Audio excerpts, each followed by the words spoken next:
Well, I do think what they're doing is the right thing. They're getting every country lined up in terms of sanctions. They may not be as tight and tough as the administration would like in the United States, but it's a step in the right direction. China's the key to success. Everybody knows this. Now, to be fair to China, they do not want U.S. forces on their southern border. So the solution is much more complicated than, say, reunifying Germany. They're going to have to preserve that space of North Korea somehow, but at the same time, take this man off the map, or at least the nuclear power that he has, which is quite frightening.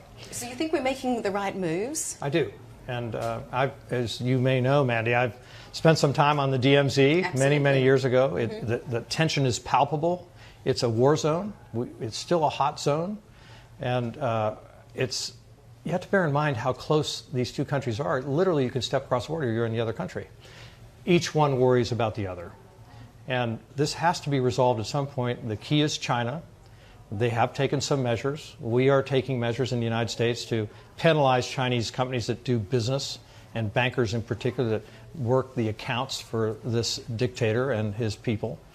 But it's going to be a very delicate process. That's all I can tell you. Well, and it's a frightening process. It is an absolutely frightening process for the globe. I mean, some people would argue that if the right moves had been made already, then Mr. Kim would be starting to play ball. He's absolutely not playing ball. Well, there is a little history that involves Singapore here, because Lee Kuan Yew, when Clinton was first put in office as a young president, the first visit and conversation he had with Lee Kuan Yew warned him that if this wasn't dealt with, North Korea would become the world's nightmare.